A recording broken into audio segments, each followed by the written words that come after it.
اجمیر کے عاشق ہیں، خادم ہیں بریلی کے، اجمیر کے عاشق ہیں۔ انسان کے نکاح کے پہلے کی زندگی ہوتی ہے۔ اگر نکاح سے پہلے انسان چاہے وہ مرد ہو یا عورت پاک دامن رہے، یعنی اپنے آپ کو بدی سے، بدکاری سے اور بے حیائی کے کاموں سے محفوظ رکھے، تو اس کو جوانی میں برائی اور بدی سے محفوظ رہنے کا صلہ نکاح کی بات کی زندگی میں نصیب ہوتا ہے۔ اور اللہ نہ کرے بالفرض اگر نکاح سے پہلے اس سے کوئی گناہ، بدی یا برائی ہو گئی، تو اہل سنت و جماعت کے نزدیک نکاح کا طریقہ یہ ہے کہ ہم دولہا دلہن کو نکاح پڑھانے سے پہلے توبہ اور استغفار کراتے ہیں، تاکہ نکاح سے پہلے اگر اس سے کوئی غلطی یا کوئی گناہ یا کوئی بدی سرزد ہو گئی ہو تو وہ اللہ کی بارگاہ میں اب توبہ کر لے، تاکہ یہ توبہ کی برکتیں اس کو نکاح کے بعد کی زندگی میں نصیب ہو۔ عام طور پہ ایسا ہوتا ہے کہ نکاح سے پہلے جوان برائی میں اور بے حیائی میں، خاص طور پر ناجائز تعلقات میں، ایک دوسرے پر بدنظری کرنے میں اپنا وقت گزارتے ہیں۔ حضرت سیدنا امام شافعی رحمۃ اللہ علیہ نے چند اشعار کہے جس کا ترجمہ یہ ہے کہ اگر تم چاہتے ہو کہ تمہاری بیٹیاں، تمہاری بیویاں، تمہاری بہنیں، تمہارے گھر کی عورتیں پاک دامن رہے تو تمہیں چاہیے کہ تم پاک دامن رہو۔ اگر تم پاک دامن رہو گے تو تمہارے گھر کی عورتیں، بہنیں اور بیٹیاں بھی پاک دامن رہے گی، اور اگر تم پاک دامن نہ رہے تو کہا گیا کہ ہر قرض لینے والا جب اس قرض کو ادا کرنا چاہتا ہے تو وہ اپنی مرضی کے ساتھ ادا کرتا ہے، لیکن زنا ایسا قرض ہے کہ ادھر تم نے کسی کی گھر کی عورت سے زنا کیا، ادھر تمہاری گھر کی عورت سے گویا کہ وہ قرض خود بخود ادا ہو جائے گا۔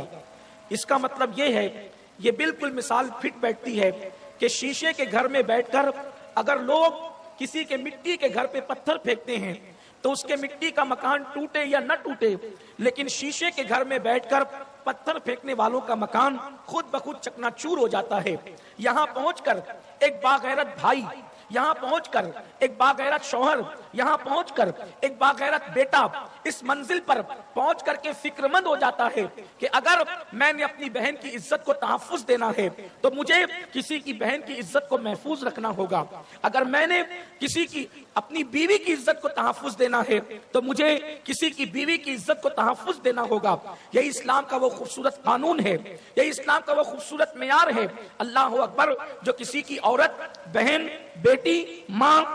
بیوی کی عزت کو تحفظ فراہم کرتا ہے۔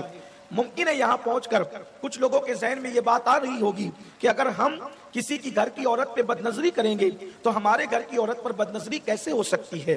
ہم کسی کی عصمت کو تار تار کریں گے تو ہمارے گھر کی عورتوں کی عصمت تار تار کیسے ہو سکتی ہے؟ تو اس سلسلے میں ایک حدیث پاک سماعت کریں۔ اللہ کے حبیب، غیب دا نبی، مصطفیٰ کریم، رؤوف الرحیم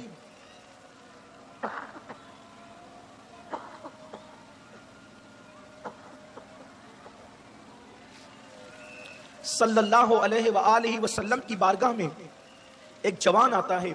اور وہ جوان آ کر عرض کرتا ہے، یا رسول اللہ صلی اللہ علیہ وآلہ وسلم، مجھے زنا کرنے کی اجازت دیں۔ یقیناً یہ اس جوان کی جرأت کتنی بڑی تھی،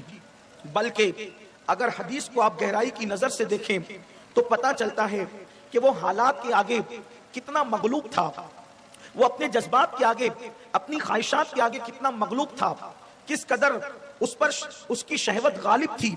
کس قدر اس کی خواہشات غالب تھی، کس قدر اس کے اندر گناہ کا جذبہ کا غلبہ تھا کہ آج ایک انسان، ایک جوان کسی مسجد کے امام سے یہ بات نہیں کر سکتا، لیکن اس جوان کے اندر گناہ کی خواہشات کتنی انگڑائی لے رہی تھی کہ اس نے ہمت کر کے یہ بات مسجد کے صرف امام سے نہیں بلکہ امام الانبیاء سے کیا، سید الانبیاء سے کیا، مصطفیٰ جان رحمت صلی اللہ علیہ وآلہ وسلم سے اس نے کہا کہ یا رسول اللہ، آپ مجھے زنا کرنے کی اجازت دیں۔ حالانکہ کوئی مذہب دنیا میں ایسا نہیں ہے جس مذہب میں زنا کرنے کی اجازت ہو۔ ہر مذہب میں زنا کو برا جانا گیا ہے، اور زنا وہ گندگی ہے पाप वो गंदगी है, बदी वो गंदगी है कि अल्लाह अकबर, इंसान के जिस्म पे निजासत लग जाए तो चंद चुल्लू पानी से उसको धुला जा सकता है, लेकिन जिना वो बदतरीन गुनाह है। जब कोई बंदा जिना करता है और उसके दिल पर जिना के गुनाह के धब्बे लगते हैं, अगर वो 7 समुंदरों के पानी से गुस्ल कर ले तो उसके दिल पर जो गुनाह का धब्बा लगा है, 7 समुंदरों का पानी भी उसके दिल पे लगे हुए गुनाह के धब्बे को धुल नहीं सकता। और अल्लाह अकबर, बाज गुनाह ऐसे हैं कि जो फौरन माफ कर दिए जाते हैं, बाज गुनाह ऐसे हैं जो तौबा की बरकत से माफ कर दिए जाते हैं, लेकिन जिना वो गुनाह है कि जिसकी सजा इंसान को उसकी नस्लों तक मिलती रहती है और उसकी नस्लें परेशान रहती है। बहुत सारे लोग कहते हैं मौलाना मैंने क्या गुनाह कर दिया, मैं तो नमाज भी पढ़ रहा हूं, हर साल उम्रा भी करता हूं, मैं तो हज भी कर चुका हूं, ज़कात भी दे रहा हूं, लेकिन परेशान रहता हूं। मुमकिन है उसके खानदान में ऊपर उसके बाप दादाओं ने किसी की इस्मत को तार तार किया था, जिसकी नहूसत आज तक उनकी औलाद को पहुंच रही है और अल्लाह अकबर उनको बेचैन और बेकरार कर रही है। किसी ने कहा था लम्हों के गुनाहों ने सदियों की सजा पाई, यही मामला इंसानों के साथ होता है। जवानी में गुनाह करना बहुत अच्छा लगता है, लेकिन जवानी के जज्बात में बहकर गुनाह करने वालों से मैं पूछना चाहता हूं, अपनी औलाद का भला चाहने वालों, अपनी नस्लों का भला चाहने वालों, अपने खानदान का भला चाहने वालों, मुझे बताओ 2 मिनट की लज्जत के लिए, लम्हे भर की लज्जत के लिए तुम अपनी दुनिया भी तबाह कर रहे हो, तुम अपनी आखिरत भी तबाह कर रहे हो, अपनी नस्लों की आखिरत भी तबाह कर रहे हो, अपने नस्लों की दुनिया की खुशियों को भी छीन रहे हो। इसलिए याद रखना, इस्लाम ने गुनाह को और जिना के खात्मे के लिए निकाह को आम करने का हुक्म दिया है। मेरे आका मुस्तफा जान रहमत सल्लल्लाहु अलैहि वसल्लम ने फरमाया, निकाह को इतना आसान कर दो कि जिना करना मुश्किल हो जाए, निकाह को आम करो, निकाह की कसरत करो ताकि जिना का खात्मा हो जाए। मगर अफसोस, हालात की सितम ज़रीफी, लोगों की जुल्म, लोगों ने निकाह में ऐसी ऐसी रसूमात को कायम कर दिया, अब निकाह करना मुश्किल हो गया और लोगों के लिए जिना करना आसान हो गया। इसके जिम्मेदार कहीं ना कहीं हम जरूर हैं। मेरे आका सल्लल्लाहु अलैहि वसल्लम के दीवानों, मैंने बहुत तवील गुफ्तगू नहीं करना, जल्दी से इशारे दे के आगे बढ़ना चाहता हूं ताकि निकाह की तकरीब जल्द से जल्द जो है तकमील को पहुंचे और आगे का प्रोग्राम आप समाप्त कर सकें। वो जवान अल्लाह के रसूल के पास कहता है कि या रसूल अल्लाह, आप मुझे जिना करने की इजाजत दें। महफिल में जो सहाबा थे वो गुस्से में आ गए, किसी ने तलवार निकाल ली, इस जालिम की गर्दन उड़ा देंगे, इसने हमारे नबी से ऐसा सवाल क्यों किया। मगर कुर्बान रहमतुल लिल आलमीन की, रहमतुल लिल आलमीनी पर, हुजूर के अखलाक पर, हुजूर के किरदार पर,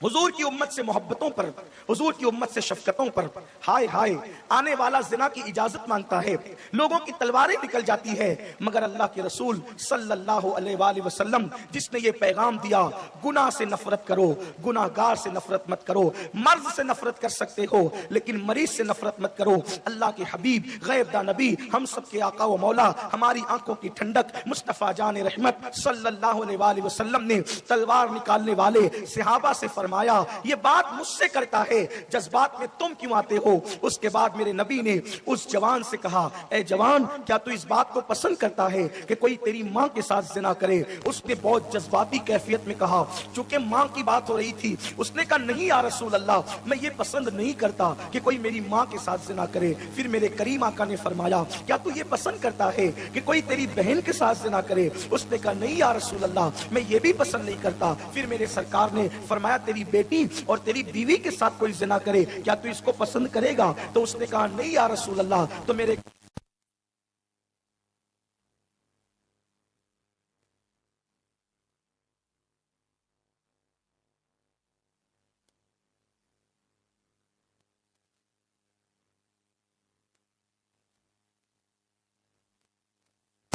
उसके सीने पे हाथ रखकर कहा, अल्लाह इसके दिल में गुनाह की नफरत पैदा कर दे। एक लम्हे के अंदर उस शख्स के दिल की जिंदगी तब्दील हो जाती है और ज़िना से नफरत पैदा हो जाती है। और फिर हदीस मुबारका से ये इशारा भी मिलता है, इशारतुन नस के तौर पर हदीस कह रही है, मेरे आका ने फरमाया, अगर क्या तू ये पसंद करता है कि तेरी माँ के साथ कोई ज़िना करे, मतलब ये भी निकल सकता है कि अगर तू किसी के माँ के साथ ज़िना करेगा तो तेरी माँ के साथ भी ज़िना किया जा सकता है। अगर तू किसी की बहन के साथ जिना करेगा तो तेरी बहन के साथ भी जिना किया जा सकता है। अगर तू किसी की बीवी और बेटी के साथ जिना करेगा तो तेरी बीवी और बेटी के साथ भी जिना किया जा सकता है। अब मैं पूछना चाहता हूं, जो लोग अपने घर की औरतों की इज्जत को तहफ्फुज देना चाहते हैं लेकिन दूसरों के साथ बदकारी करके वो अपने घर की औरतों की इज्जत को खुद नीलाम करते हैं, उन लोगों का अंजाम क्या होगा? तो ये निकाह के पहले की जिंदगी है। इंसान निकाह से पहले की जिंदगी को बदी से पाक रखे, पाक दामन रहे, नेकियों पर कायम रहे,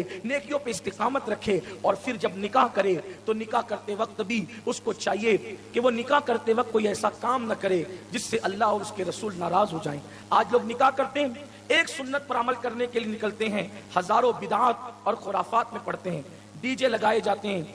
अलग अलग रसूमात होती है, रत जगह में नाचते हैं, गाने गाते हैं, ढोल पीटे जाते हैं और अल्लाह रसूल को नाराज किया जाता है, बेपर्दगी होती है, मर्द और औरतों का इख्तिलात होता है। ये सारी चीजें अल्लाह रसूल को नाराज करने वाली है।